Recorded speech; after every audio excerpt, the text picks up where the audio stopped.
Halo guys, kembali lagi dengan saya Kali Masada dari Akademi Kripto. Di modul kali ini, kita akan secara spesifik membahas mengenai mind management. Jadi di modul sebelumnya, udah dijelaskan mengenai money management atau manajemen tentang mengelola uang. Yang mana kita jelaskan money management itu terkait dengan bagaimana teman-teman mengelola capital teman-teman di market cryptocurrency. Di sini kita akan jelaskan mengenai mind management atau manajemen pikiran, yang mana kalau kita ungkapkan ya, ini saling berkesinambungan antara manajemen uang atau money management dan juga manajemen pikiran. Karena pasti ketika money manajemennya ini udah benar, ini kita pikirannya itu juga pasti benar. Kenapa pasti benar?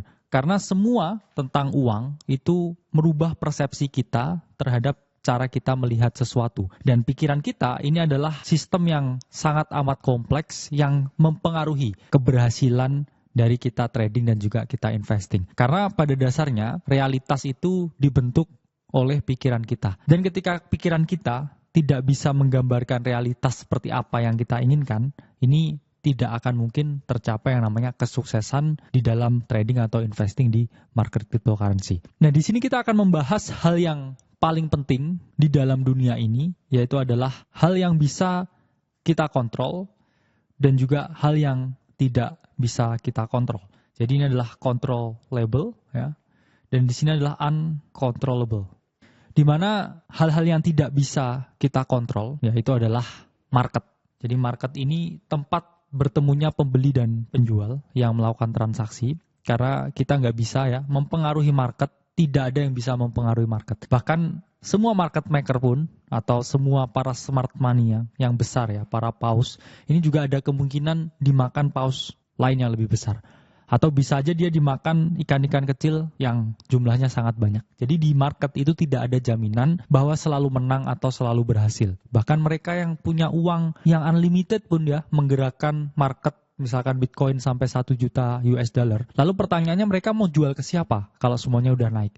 Pasti mereka ikan-ikan kecil yang di bawah ini pasti ya akan memperoleh keuntungan dan akhirnya memakan ya ikan besar ini ketika harganya udah naik. Jadi anggap saja market itu persis seperti game feeding frenzy.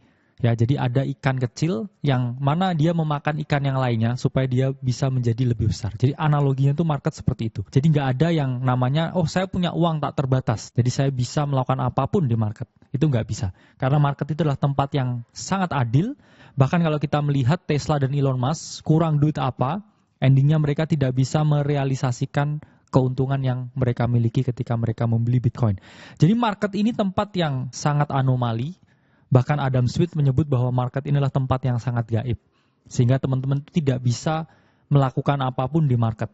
Bahkan ketika kamu berdoa ya sekalipun, ya berharap sesuatu itu akan terjadi sesuai dengan harapanmu, maaf sekali, market itu tidak bekerja seperti itu. Jadi market ini seperti mesin voting ya, mengumpulkan orang yang mau membeli, mengumpulkan orang yang mau menjual ya, atau mengumpulkan orang yang istilahnya stagnan ya, atau tidak melakukan aksi apapun. Saya bilang di sini adalah mereka yang netral ya.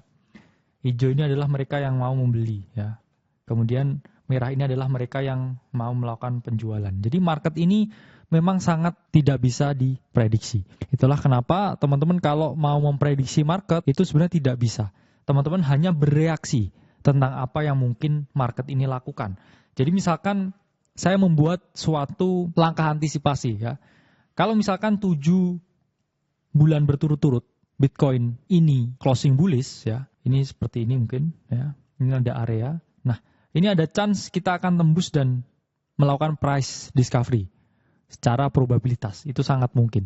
Tapi pasti ada 20% probabilitas yang mengatakan bahwa analisa saya ini bisa aja salah ya. Ada tingkat margin of error-nya 20% yang menyebabkan market ini bisa ya, atau mungkin mengalami koreksi. Jadi saya membuat suatu langkah antisipasi, ini bukan tentang saya memprediksi, oh ini market akan selalu naik, oh ini market akan turun. Tapi saya membuat langkah antisipasi, oke ini 7 bulan berturut-turut, ini adalah bullish. Sehingga ada kemungkinan besar 80% kita shoot up ke atas dan melakukan price discovery. Tiba-tiba ada berita perang yang menyebabkan ini harga mengalami koreksi yang signifikan. Itu di luar kendali saya, tapi saya bilang ada 20%. Ini adalah margin of error atau kemungkinan market ini tidak mengalami kenaikan atau malah mengalami koreksi.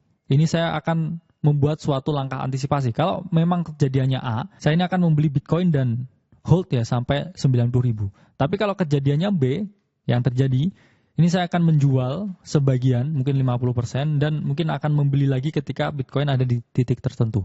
Nah, pada dasarnya, yang kita lakukan, atau hal yang bisa kita kontrol, itu bukan market, bukan hasilnya, bukan outputnya. Tapi yang bisa kita kontrol itu adalah inputnya. Jadi apa aja yang tergolong dalam input, ya. Ini satu adalah strategi,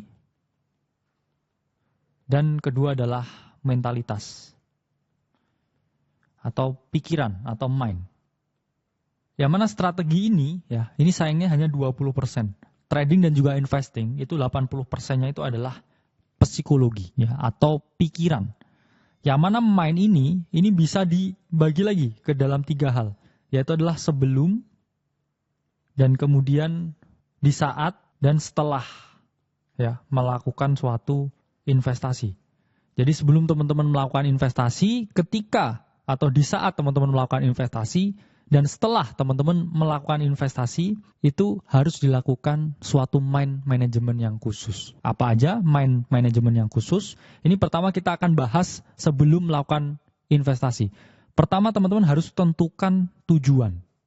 Ini yang paling penting.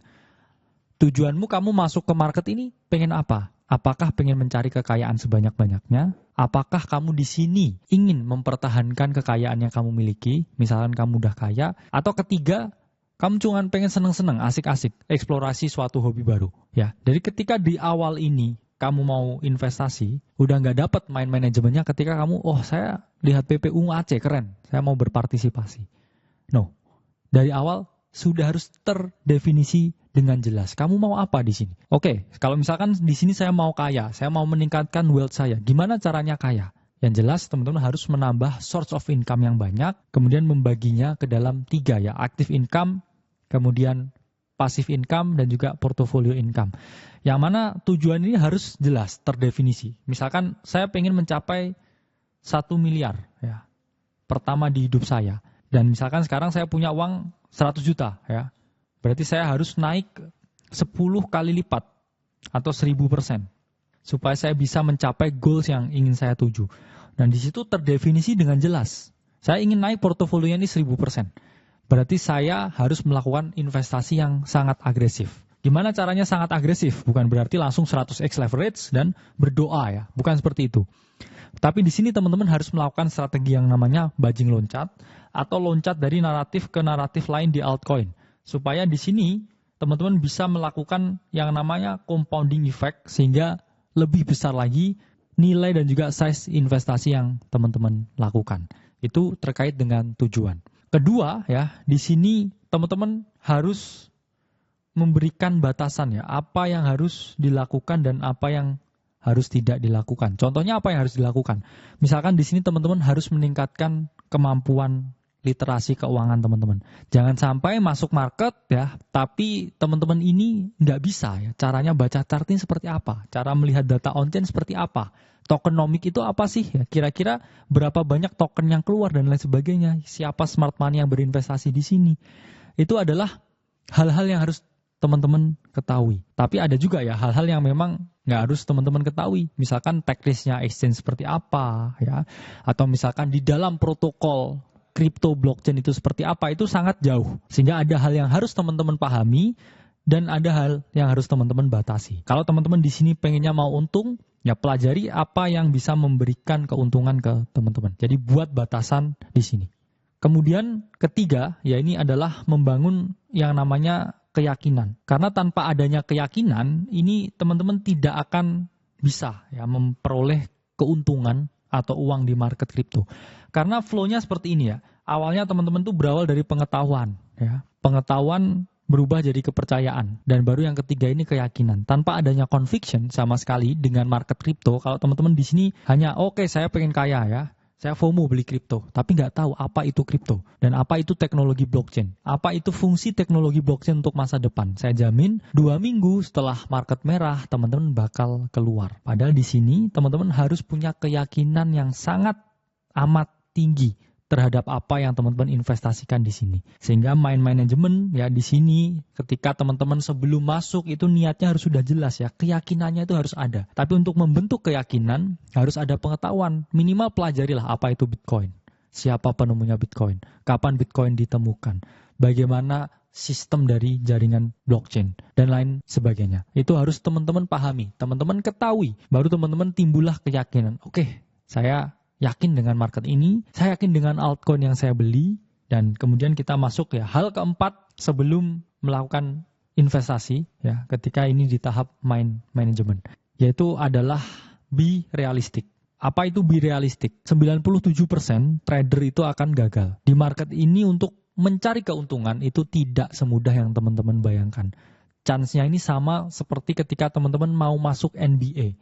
Hanya 3% dari mereka ini yang atlet-atlet yang masuk di rookie ya, di SMA itu bisa masuk NBA itu hanya 3%. Sehingga teman-teman ketika mau berjuang di sini, teman-teman harus mencurahkan semuanya ya. Jadi semua harus teman-teman curahkan untuk bisa berhasil di market ini. Itu pun nggak ada jaminan buat berhasil. Sehingga itu terkait dengan mind management sebelum teman-teman memulai trading atau investasi di market cryptocurrency. Kemudian kita bahas ya di saat melakukan investasi. Ini apa aja hal-hal yang harus teman-teman lakukan. Ya ini teman-teman satu harus hindari segala bias ya. Apa itu bias? Bias itu adalah suatu, saya bilang, kecacatan berpikir yang ditimbulkan oleh persepsi atau hal-hal lain atau mungkin histori yang mana harus teman-teman hindari supaya teman-teman bisa berpikir secara objektif. Jadi intinya di sini adalah objektif, dan bias ini adalah suatu bentuk cacat berpikir atau penyimpangan berpikir karena teman-teman tidak bisa melihat sesuatu itu secara objektif. Sementara di market, teman-teman ini harus seobjektif mungkin untuk melihat sesuatu. Banyak sekali ya bias-bias yang ada di market. Salah satunya overconfident ya. Ini adalah bias ketika teman-teman merasa terlalu percaya diri di market baru setahun ya, dapat yang namanya beginner's luck atau keberuntungan para pemula. Terus teman-teman udah merasa yang paling pinter ya, ngeremehkan teman-teman yang lain, nggak mau dengerin input dari orang lain, merasa yang paling confident. Nah ini udah pinter ya. Saya 4 bulan ini untung terus kok ya. Ngapain saya harus dengerin orang lain? Nah ini adalah overconfident bias yang harus teman-teman hindari. Kemudian ya kedua itu ada yang namanya herding. Herding ini apa sih? Herding ini istilahnya FOMO atau kebiasaan untuk mengikuti apa yang dilakukan oleh orang lain. Jadi misalkan ya, oh ini semua beli Dogecoin nih, saya harus beli Dogecoin. All in Doge Army. Ya, ini hal yang harus teman-teman hindari. Kenapa? Karena teman-teman harus punya keyakinan, itu yang mana timbul dari pengetahuan tentang apa yang teman-teman beli. Jadi herding ini apakah selalu negatif? Sebenarnya enggak. Kadang ada herding yang positif. Kadang teman-teman juga dapat informasi dari seseorang ya atau influencer yang mana ternyata informasinya itu juga masih baru. Ya, sehingga herding ini tidak selamanya buruk, tapi yang paling buruk ini adalah ketika teman-teman herding atau FOMO terhadap sesuatu yang tidak teman-teman ketahui sama sekali. Jadi misalkan ada meme koin ABCZ, ya, terus habis itu teman-teman beli ya koin ABCZ Inu itu misalkan. Itu adalah herding yang harus teman-teman hindari. Dan terakhir, bias yang paling berbahaya ini adalah mental accounting. Apa itu mental accounting bias? Yaitu adalah bias di mana teman-teman ini melihat ya bahwa investasi ini nilainya secara nominal berapa dan bisa untuk apa ya. Ini adalah kesalahan yang harus teman-teman hindari. Misalkan teman-teman, wah saya profit nih, seneng ya, naik 100 juta, ini bisa saya belikan mobil baru. Atau misalkan tiba-tiba ketika turun, wah turun nih ya 50 juta, harusnya duitnya bisa buat beli ini, buat beli itu ya. Ketika itu menyerang teman-teman, itu teman-teman harus hindari. Kenapa? Karena kalau enggak teman-teman hindari, teman-teman itu enggak akan bisa berprogres. Karena semuanya ini dinilai dengan ini bisa dibeliin apa di luar sana. Kalau teman-teman enggak berpikir ya ini di luar ini bisa buat beli apa, teman-teman akan dengan bebas ya melakukan namanya compounding effect. Yang mana ini nilainya akan semakin lama semakin gede. Anggap aja ini uang monopoli ya, nggak bisa ditarik keluar, nggak bisa buat beli apa-apa. Ya, sehingga teman-teman fokusnya ini adalah mengembangkan portofolio secara eksponensial. Nah kemudian di saat teman-teman berinvestasi ya, ini hal yang harus teman-teman lakukan adalah capital preservation ya. Atau modal ini harus tetap dipertahankan ya. Itulah mengapa kalau teman-teman portofolionya ini grow ya, ini jangan teman-teman lakukan yang namanya cash out ya ketika dia lagi naik ya. Jadi jangan cash out terus kemudian uangnya teman-teman keluarkan ya untuk bangun usaha atau misalkan untuk kebutuhan sehari-hari bahkan kebutuhan tersier, biarkan ya dia terus bertumbuh dan berkembang nilainya. Yang mana mungkin ya teman-teman udah mau cash out nih, ini udah mau cycle-nya mau turun nih, mau seperti ini Bitcoin. Waktunya saya cash out. Nah, ketika cash out ya teman-teman coba deh uangnya ini di sidelining dulu ya. Jangan dialokasikan ke bisnis lain ya atau buat barang-barang tersier, tapi kamu sidelining dulu. Nanti ya ketika market ini mau bergerak lagi, ya ini kamu bisa deploy your capital di sini. Jadi salah satu hal yang menarik ya yang saya ketahui di market ini adalah teman-teman jangan ya asal tiba-tiba cash out ya, buat kebutuhan-kebutuhan yang lain, tiba-tiba cash out beli mobil, ternyata cycle-nya ini masih ada 6 bulan lagi ya. Opportunity cost-nya, uangnya ini masih di dalam market dengan uangnya ini keluar di market, ya yang mana kamu memutus rantainya ini ya, atau chain-nya ini terputus. Padahal compounding itu hal yang paling penting itu adalah satu, ya ini adalah nggak pernah keputus. Tapi kalau teman-teman nggak fokus di tengah jalan, terus kemudian teman-teman fokusnya hilang, bahkan dilepas ya rantainya ini putus, teman-teman nggak akan pernah bisa melakukan apa yang namanya compounding effect. Jadi pahami bahwa cash flow di portofolio income ini khusus untuk mengembangkan portofolio. Jangan cash flow ya dari portofolio income ya, terus habis itu teman-teman buat kebutuhan-kebutuhan lain ya. Atau bahkan untuk secondary income. Atau bahkan untuk kebutuhan sehari-hari yang harusnya di-cover oleh active income. Jadi jangan mundur ke belakang ya, tapi teman-teman terus ya compoundingkan supaya nilainya ini terus bertambah. Nah, ketika teman-teman di sini berinvestasi, hal ketiga yang harus teman-teman lakukannya adalah lihat diri sendiri. Apa maksudnya lihat diri sendiri? Investasi atau trading itu adalah permainan you versus you ya. Artinya kamu hanya bisa membandingkan dengan dirimu yang kemarin. Jangan membandingkan dirimu dengan orang lain. Kenapa demikian? Karena orang ini startnya berbeda-beda. Mungkin kamu startnya di sini ya. Naik ke sini. Ini progression. Tapi mungkin udah ada orang yang udah di titik ini. Misalkan kamu punya profit 100 juta nih. Wah, saya bangga dengan profit saya. Saya profit 100 juta. Terus tiba-tiba ada orang di Twitter yang post PNL 10 miliar. Pasti teman-teman, wah ini saya aja profit 100 juta ini udah sulit banget ya mencapai 100 juta. Ini kok ada orang yang udah sampai 10 miliar. Ini 1% dari yang orang itu punya. Ya, itu kemudian teman-teman merasa kecil, merasa minder, akhirnya udah merasa ini sia-sia. Padahal kamu nggak tahu, misalkan orang itu jangan-jangan bahkan mulainya lebih kecil dari kamu, mungkin 10 juta. Tapi dia udah mulai ini mungkin 20 tahun yang lalu. Ya. Ada time gap 20 tahun yang lalu. Sementara kamu baru 2 bulan di sini. Apa yang mau kamu bandingkan? Nggak ada. Ya. Terus kamu menyesal, harusnya saya mulai 20 tahun yang lalu, harusnya saya beli Bitcoin 2013. Nasi sudah menjadi bubur, ya mari kita lihat ke depan, fokus ke diri sendiri, jangan lihat orang lain kalau kamu mau berkembang secara pesat. Terakhir, kita akan membahas mind management atau manajemen pikiran setelah melakukan investasi. Pertama, teman-teman harus bersyukur ya. Apa maksudnya bersyukur? Seperti yang saya jelaskan di poin sebelumnya, ada yang orang bersyukur dengan 100 juta, ada yang menurut mereka 10 miliar itu kecil. Jadi apapun di market itu asal nggak rugi, itu harus kita syukuri. Besar kecil profit yang kita peroleh itu jauh lebih baik ya daripada loss yang kita peroleh. Sehingga di sini teman-teman harus memahami bersyukur itu adalah segalanya. Dan membandingkan dengan orang lain, yaitu nggak pas. Ya. Apalagi ini lanjut ke poin kedua ya. Ketika teman-teman udah bersyukur, teman-teman terhindar dari yang namanya revenge atau balas dendam. Ya, istilahnya biar revenge trading ya atau revenge investing. Ini adalah keadaan ketika teman-teman ini sebenarnya udah merasa cukup ya. Saya ini profit 100 juta misalkan. Ini cukup lah ya. Bisa buat hidup 1 tahun misalkan dari profit. Atau misalkan nggak buat hidup ya, tapi bisa saya compoundingkan lagi. Lebih gede lagi. Ini udah lumayan kan, 100 juta itu udah kayak gaji manajer di level atas. Terus kemudian teman-teman lihat tadi, orang yang PNL-nya 10 miliar tadi. Terus habis itu ngiri. Ya, orang ini kok bisa mencapai 10 miliar ya? Ini saya hanya 1% dari 10 miliar. Gimana kalau ini saya leverage-kan? Saya leverage semuanya, leverage 100 kali lipat. Ini kalau saya naik dikit aja ya marketnya, ini saya bisa mencapai angka ini. Minimal 10% dari angka ini. Nah itu nggak boleh teman-teman lakukan. Ini yang namanya revenge trading atau revenge investing ketika kita merasa tidak cukup dengan apa yang kita miliki. Sehingga intinya jangan membandingkan ya, bersyukur, terus menghindari revenge trading atau revenge investing.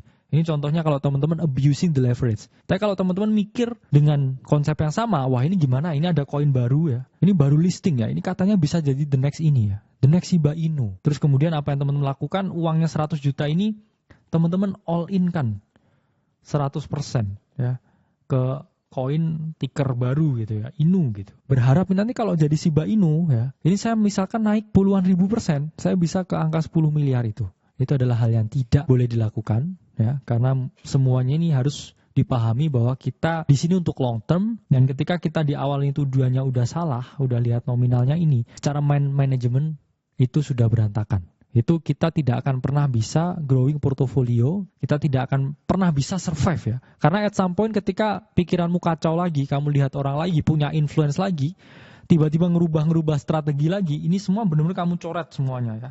Ini semuanya kamu coret ya. Apa yang saya ajarkan hari ini udah gak ada artinya lagi. Karena tiba-tiba itu tadi, seperti compounding, itu bukan hanya tentang duit ya. Compounding itu juga tentang skill, mindset, dan juga ketahanan emosi ketika kamu investing atau trading. Misalkan seperti ini ya, ini bukan hanya duitnya yang di sini ya.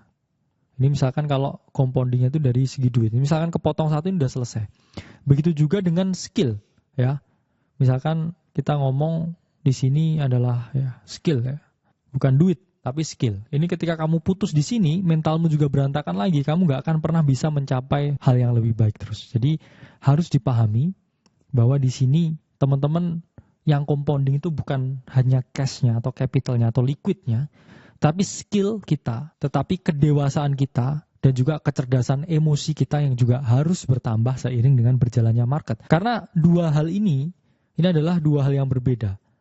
Ya, bisa aja kamu tiba-tiba jackpot, beli koin yang ada embel-embel inunya ya, terus tiba-tiba uang kamu ya jadi puluhan miliar secara mendadak ya. Tapi kamu nggak tahu thought prosesnya untuk mencapai uang seperti itu seperti apa ya. Ini kamu abaikan, tiba-tiba kamu berpikir ya, wah saya dulu adalah pemenang lotre. Saya adalah milioner semalam. Terus kamu lakukan, kamu berpikir lagi dengan uang yang ada sekarang, ini saya bisa jadi milioner lagi. Saya tinggal cari koin yang bisa home run lagi. Tapi nyatanya momen itu ternyata hanya terulang sekali seumur hidupmu. Dan kamu gak punya mindset ya untuk membangun itu secara long term. Kamu hanya lottery ticket winner istilahnya. Itulah kenapa lottery ticket winner itu selalu going broke again setelah 4 tahun. Nah, ini statistik ya. Biasanya kamu mungkin JP istilahnya di bull run ini. Kamu JP, kamu dapat uang misalkan sampai miliaran. Ini kalau kamu nggak punya skill setnya, 4 tahun kemudian tuh kamu pasti akan berantakan. Pasti going broke again. Ya. Itulah kenapa ya harus jadi NBA ya, never broke again.